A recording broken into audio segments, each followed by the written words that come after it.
Em nome do Pai que me criou, do Filho que me resgatou e do Espírito Santo que me santificou.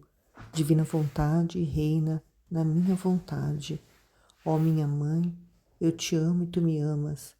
Dá-me um gole da vontade divina para minha alma. Me abençoa, Mãe, para que todas as minhas ações sejam feitas diante de vossos olhos maternais. Amém. Fiat.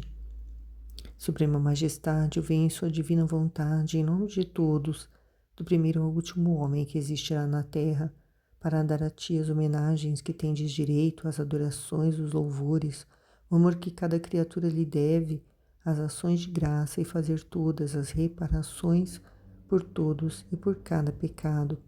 Venho, Senhor, na tua divina vontade. Dou-te a minha vontade humana por meio do imaculado coração de Maria, que possui todos os dons e os frutos da divina vontade. Vem, divina vontade, nessa ação que estou a fazer e em todas as ações que eu farei durante este dia. Amém. Fiat. O reino da divina vontade em meio às criaturas.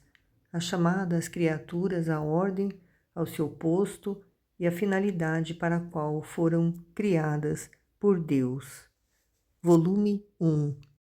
Parte 7. Ele quer purificá-la de todo mínimo defeito, como a purifica de tudo. Me sentia confusa, não entendia sua maneira de agir, mas com o tempo eu entendi que ele usa essa maneira de agir quando quer dispor a alma para novas e mais pesadas cruzes, e sabe como atrair tanto a ele com estes estratagemas que a alma não ousa opor-se ao que ele quer. Então eu dizia: sim, te amo, mas me diga tu mesmo, posso encontrar um objeto mais belo, mais santo e mais amável que tu? Também porque me perguntas se estou disposta a fazer o que queres, se há tanto tempo te entreguei a minha vontade e te pedi que não te evitasse nem mesmo me despedaçar de tal maneira que te pudesse agradá-lo?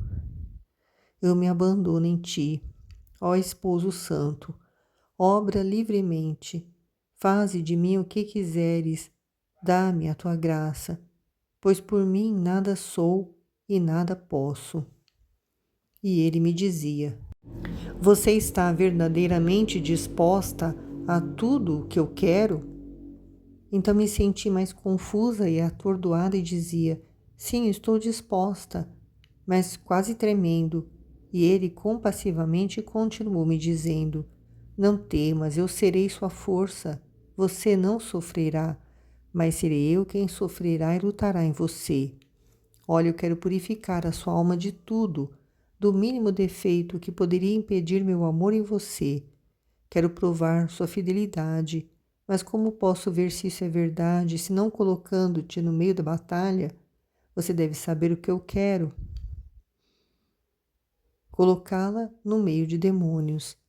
Lhes darei liberdade para atormentar-te e tentar-te, para que quando você estiver combatido os vícios com as virtudes opostas, já se encontrará de posse de estas mesmas virtudes que você pensou que perderia, e mais tarde sua alma purificada e embelezada, enriquecida, será como um rei que volta vitorioso de uma guerra feroz, que enquanto acreditava perder o que tinha, se torna mais glorioso e cheio de imensas riquezas.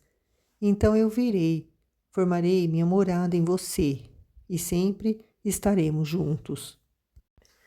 É verdade que será seu estado doloroso, os demônios não lhe darão paz, nem de dia ou noite, eles sempre estarão em ato de fazer-te guerra feroz, mas sempre tenha em mente o que eu quero fazer de você, isto é, tornar-se semelhante a mim, e você não será capaz de alcançá-lo, exceto através de muitas e grandes tribulações, e assim terás mais ânimo para suportar as penas. Então, meditando esse trecho ainda sem terminar, essa purificação, né, de todo mínimo defeito, né, da forma como ele purifica tudo, é um processo que vai acontecer, né, naquela alma que vai desejar viver na divina vontade.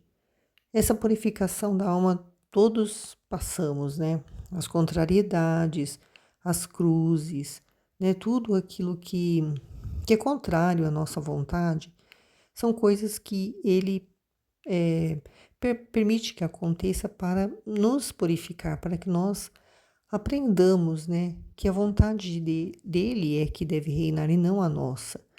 Mas quem vive na divina vontade tem plena consciência disso. Diferente daqueles que não têm esse conhecimento, eles veem, digamos assim, de uma forma bem, bem, como fala, simples de dizer, eles veem demônio em tudo, né? Tudo que acontece contrário àquilo que eles planejam fazer e não dá certo, né? Principalmente as pessoas muito religiosas, eles falam que é o demônio que está impedindo, mas não é, né? Não é. E por quê? Porque é o próprio Deus, né, que não quer que aconteça daquela forma, ele quer que seja da vontade dele, mas a criatura quer que seja da vontade dela, do jeito dela, da maneira dela. Por exemplo, eu vou usar um exemplo tentando colocar o que a Luísa está dizendo aqui, que ele usa uma maneira de agir quando ele quer dispor à alma novas e mais belas pesadas cruzes, né? Sofrimentos, né? E, e ele sabe a forma de atrair a alma e ele usa estratagemas, né? Porque a alma não consegue se opor ao que ele quer. O exemplo é quando nós começamos a ler o livro do céu, né? E nós vamos vendo, né? O quão é maravilhoso viver, né, na vontade de Deus. Nós vamos compreendendo como é viver na vontade de Deus, que isso é uma ordem natural, que toda criatura foi criada para viver, mas que agora não vive por causa do pecado, da desobediência de Adão e Eva, mas que pode voltar a viver, né, desejando receber esse dom, né, e mergulhando no conhecimento para receber, né, todo esse conhecimento que vai fazer a transformação na alma da criatura. A gente começa a, a se sentir assim atraído por isso, né, por viver por viver essa vontade de Deus que é o mais correto, o mais perfeito, né, que é a única forma que a criatura deveria viver, porque não tem outra forma. Ele nos criou para vivermos assim.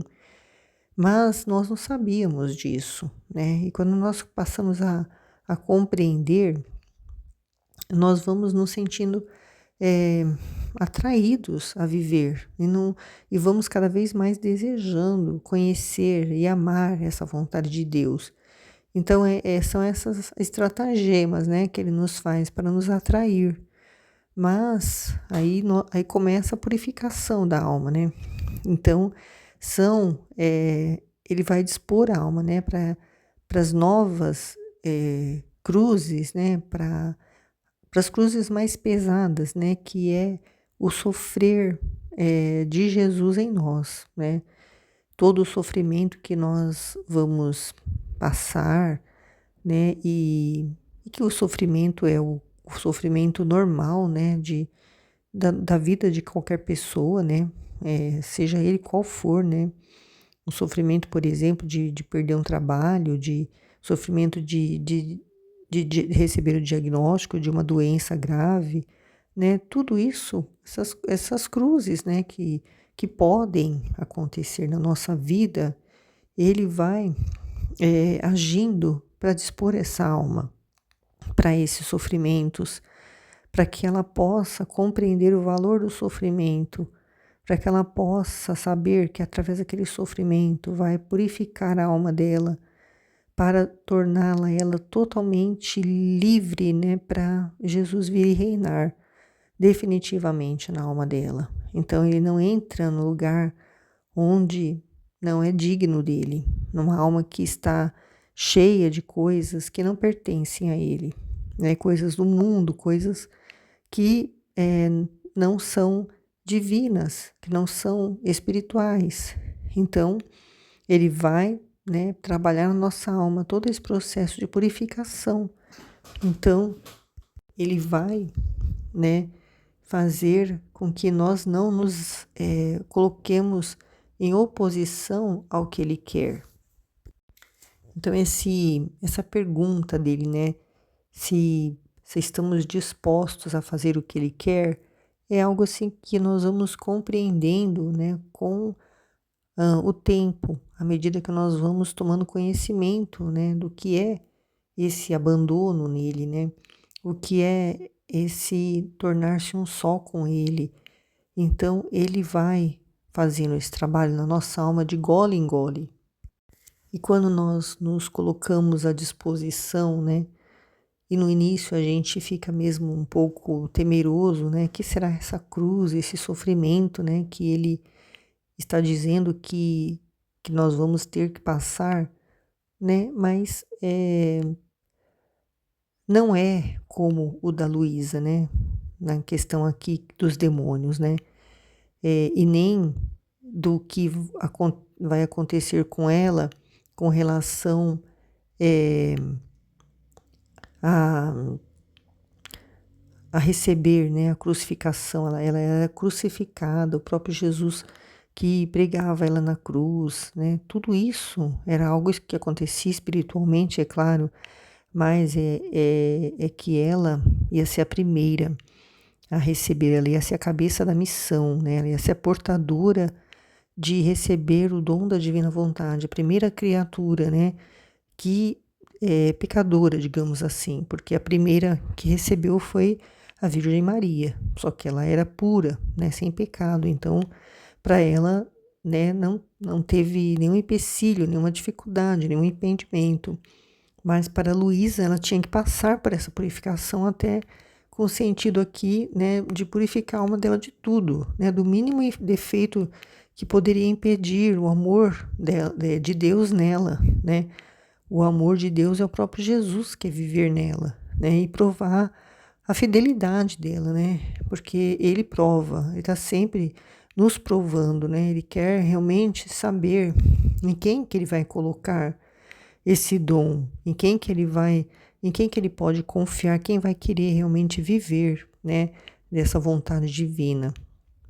Então ele nos coloca no meio, às vezes, de alguma batalha, de alguma dificuldade, de algum problema, de alguma confusão, mas tudo isso, né, para que nós possamos ver a luz ali, para que nós possamos, né, compreender o que ele está querendo realizar, né? Ele sempre vai nos iluminar, ele sempre vai nos dar a força, né? Tanto que ele diz aqui, né, não temas, eu serei sua força, você não sofrerá. Mas é ele que vai sofrer e lutar em nós, né? É ele que vai ter a vida dele em nós. Então, tudo que nos acontecer vai ser ele vivendo em nós. E nós vamos ter a força que for necessária para passar por tudo que tivermos que passar, né? E coisas boas também, né? Muitas graças, muita alegria, muita felicidade, mesmo em meio a essa confusão, essas, né, cruzes. A gente está feliz, vai estar feliz. A gente não vai se deixar tomar conta pelo desânimo, pela, é, pela preocupação, pela aflição, pela perturbação, pelo medo. Não, é Ele, né, vivendo em nós. Ele é paz, Ele é tranquilidade, né, Ele é serenidade. Então, tudo o que for, né, que passarmos, vai ser Ele passando em nós e nós vamos ficar somente confiando, né, confiando que Ele está no controle de todas as coisas e que Ele está nos dando força, nos capacitando, né, para enfrentarmos aquilo que for necessário passarmos, de acordo com a vontade dele na nossa vida. E ela diz: quem pode dizer como fiquei assustada com esse anúncio? Senti meu sangue gelar arrepiando meu cabelo e a minha imaginação estava cheia de espectros negros que me parecia que eles queriam me devorar viva. Pareceu-me que o Senhor, antes de me colocar nesse estado doloroso, deu liberdade para tudo o que eu tinha que sofrer e eu estava cercado por tudo isso. Então fui até ele e disse: Senhor, tem piedade de mim. Não me deixa sozinha e abandonada. Eu vejo que é tanta raiva dos demônios que não deixarão de mim, nem o pó. Como posso resistir a eles? Para ti, minha miséria é bem conhecida e quão ruim eu sou. Então me dê uma nova graça para não ofendê-lo, Senhor. Senhor meu, a dor que mais dilacera minha alma é ver que tu também deve me deixar. Quem poderia dizer uma palavra? Quem deve me ensinar? Mas que a sua vontade seja sempre feita, e o bendito teu santo querer. E ele, gentilmente, continuou a me dizer: Não te afliges tanto. Você deve saber que eu nunca vou permitir que você seja tentada além de suas forças. Se isso eu permito, é para o seu bem. Eu nunca coloco almas em batalha para fazê-las perir. Primeiro, meço sua força, dou-lhes minha graça e depois as introduzo. E se alguma alma se precipita é porque não fica unida a mim com oração. Não sentindo mais a sensibilidade do meu amor, vão implorando o amor das criaturas. Enquanto somente eu posso satisfazer o coração humano, eles não se deixam guiar pelo caminho seguro da obediência, acreditando mais no julgamento próprio que em quem as guias em meu lugar. Então, que maravilha se precipitam. Então, o que eu te recomendo é a oração. Embora você deva sofrer penas de morte, jamais deves negligenciar o que costuma fazer. E mais, quanto mais você se veja no precipício, tanto mais invocará a ajuda de quem pode libertar-te. Além disso, quero que você se coloque cegamente nas mãos do confessor, sem examinar o que lhe é dito. Você estará cercada pela escuridão, e você será como alguém que não tem olhos e que precisa de uma mão para guiá-la. O olho para ti será a voz do confessor, que com a luz iluminará as trevas. A mão será a obediência, que será guia e suporte para levá-la a um porto seguro. A última coisa que te recomendo é o valor. Quero que você corajosamente entre na batalha. A coisa que mais faz temer um exército inimigo é ver a coragem, a força, a maneira como desafiam as batalhas mais perigosas, sem temer nada. Assim são os demônios. Eles não temem nada além de uma alma corajosa, toda apoiada em mim, que com o espírito forte vai no meio deles não ser ferida, mas com a resolução de machucá-los e exterminá-los. Os demônios ficam assustados, apavorados e gostariam de fugir, mas não podem, porque vinculados à minha vontade são obrigados a permanecer para o seu maior tormento. Assim que não tema eles, que nada podem fazer sem meu querer. E também, quando eu vir que você não pode resistir mais e está prestes a desfalecer, se for fiel a mim, imediatamente virei e colocarei todos em fuga e te darei graça e fortaleza. Anime-se, anime-se. Como eu disse, né, isso que Jesus permitiu, né, com relação aos demônios tentarem atormentarem ela, né, que mais para frente vai descrever bem como foi, né, esse ataque do demônio, né, que ela sofreu por permissão de Deus, né, porque o demônio, como ele está dizendo aqui, Jesus está dizendo, ele só age por vontade de Deus, né? Pela permissão de Deus. Né? Deus tem o total domínio do demônio e o demônio é mais um instrumento de Deus para a purificação, para a santificação das criaturas. Mas o que a gente vê hoje em dia, né, é as pessoas dando muito poder para o demônio, né? Então, quando a pessoa realmente ela coloca o demônio no lugar de Deus, né? Aí Deus também permite, né? Que o demônio também realize, né?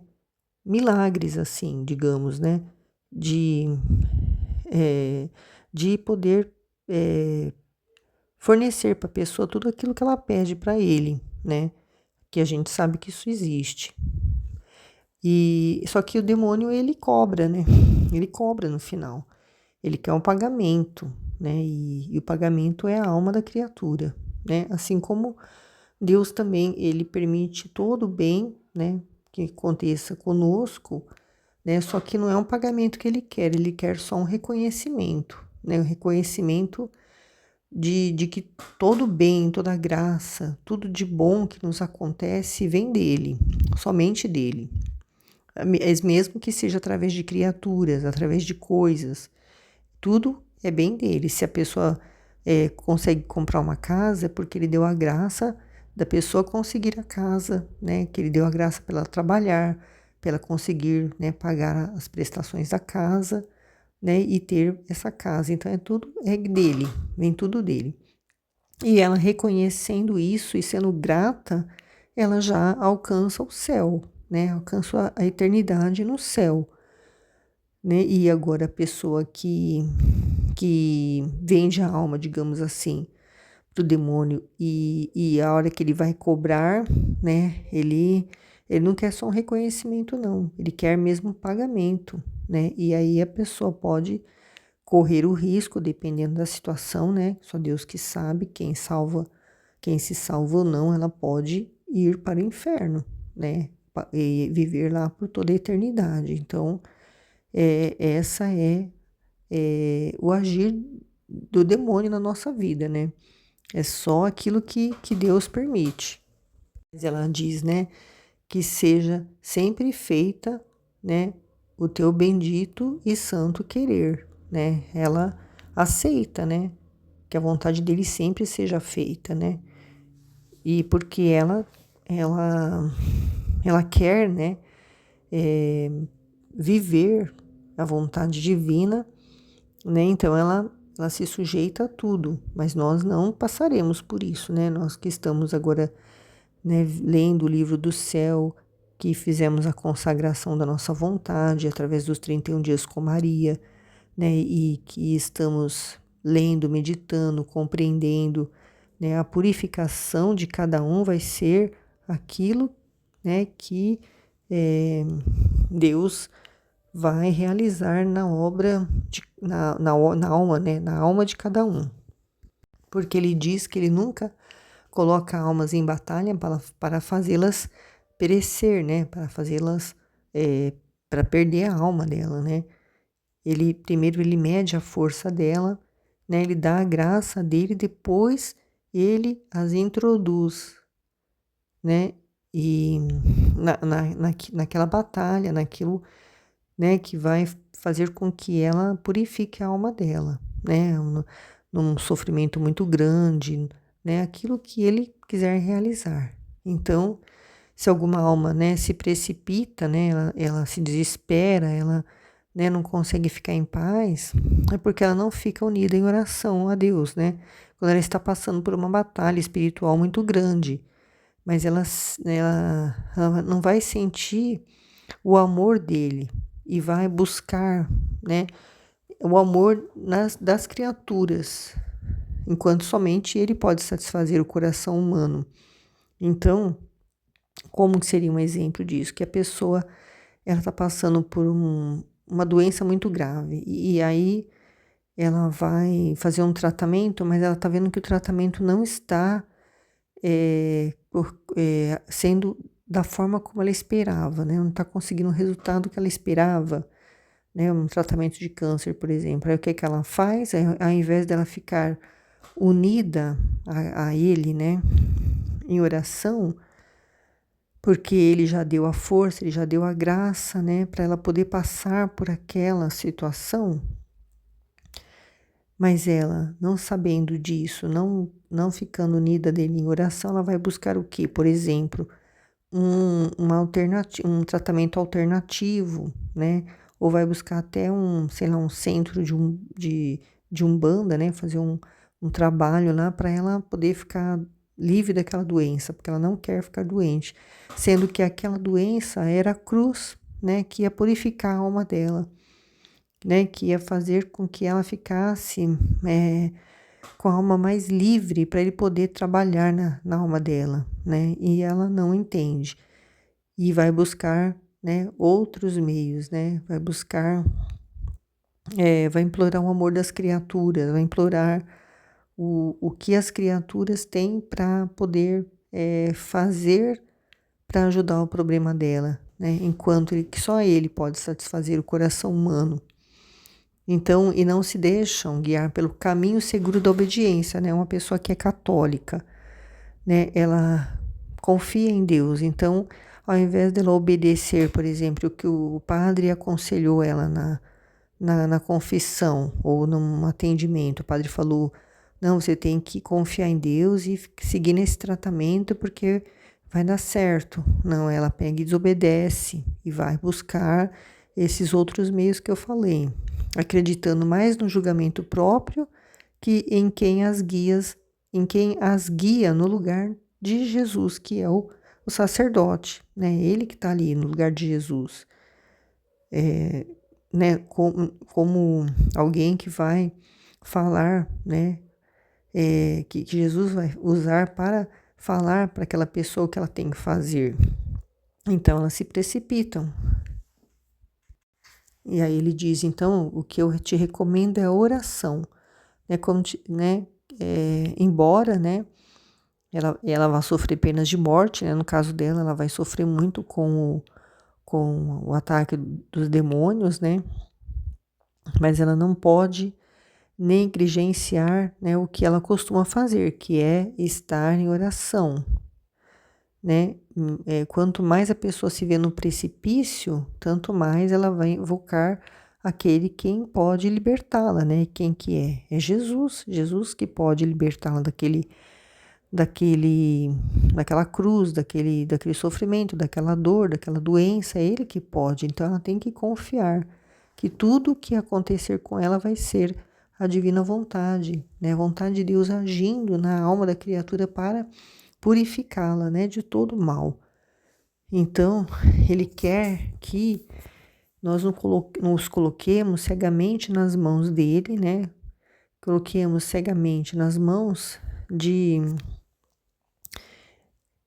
do confessor, né? No caso da Luísa, porque era o confessor que ia ser aquele a quem ela ia dever obediência, né? Que foi assim que ele determinou para ela. Mas no nosso caso, né? Quem é casada vai estar sempre em obediência ao esposo, né? O esposo é que vai muitas vezes ser um instrumento de Deus para dar respostas, né? Para aquilo que é necessário fazer, que é a vontade de Deus naquela situação, né? E quem é solteiro vai ser o pai e a mãe, né? Ou alguma autoridade, né? No seu trabalho é o chefe, o superior ali é o chefe, o que ele determinar é o que tem que ser feito, mesmo que você ache que é errado, né? Porque quem obedece nunca erra, né? Essa frase eu nunca me esqueci na minha vida. Mas na divina vontade é a verdade, né? Não pode examinar o que as pessoas dizem, né?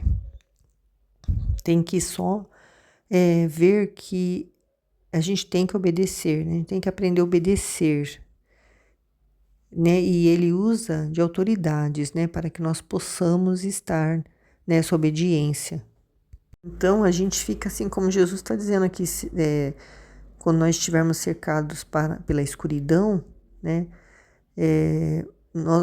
Essa pessoa, né, a quem nós vamos obedecer será como alguém, nós seremos como alguém que não tem olhos e que precisa de uma mão para nos guiar, né? Um olho, o olho para nós, né, será a voz daquele que for a autoridade na nossa vida, que vai iluminar, né, essa escuridão quando a gente não consegue enxergar uma solução, né? Então, essa mão vai ser obediência, né? Vai ser guia e suporte para nos levar a um porto seguro, porque o maior pecado que fez com que a criatura saísse da divina vontade, Adão e Eva se desligassem da vontade de Deus, foi o pecado da desobediência, né? Quando comendo o fruto único que não era para ser tocado. Eles desobedeceram porque pensaram só em si, né? Porque não pensar em Deus naquele momento. Então, quando nós fazemos aquilo que a autoridade está nos pedindo, nós não pensamos em nós, né? Então, é isso que Para isso que serve a obediência, para não pensarmos em nós mesmos, para não fazermos o que nós queremos, a nos acostumarmos sempre a fazer a vontade de Deus.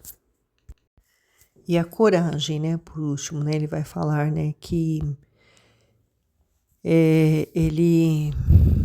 a coragem vem dele, né? Ele que nos dá, que a coragem é ele, né? Sendo corajoso em nós, né?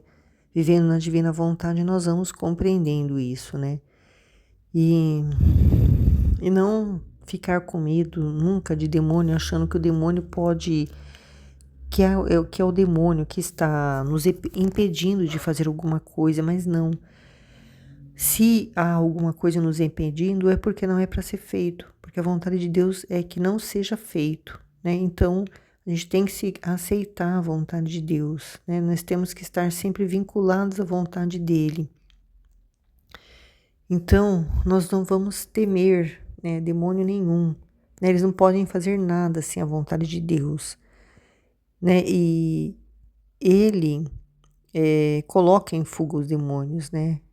Por quê? Porque é ele vivendo em nós, né? Jesus vivendo em nós. Então, o demônio não vai atacar Jesus, né? Não tem esse poder, né?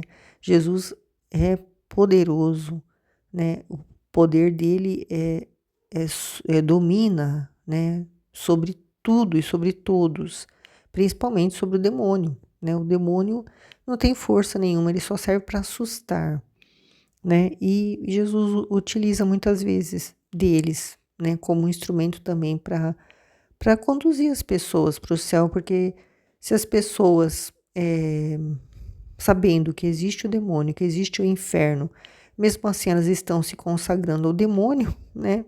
Tem muita gente se consagrando a ele, adorando a ele, que dirá, né, se não existisse o demônio, se Deus não permitisse que ele agisse na nossa vida, assim, perturbando, né, aquilo que Deus permite que aconteça. Se ele não permitisse, nós estaremos bem pior, né? A humanidade estaria já, né, toda condenada, eu acredito. Porque muitas pessoas não pecam porque têm medo de ir para o inferno, né? Então isso já faz com que elas busquem viver, né, da forma correta, fugindo do pecado, porque elas não querem ir para o inferno. Então elas já vão ter um caminho já que vai sendo conduzindo a alma delas para o céu. Então é um instrumento de Deus, né? Então a gente vive assim, na divina vontade. Amém, Fiat.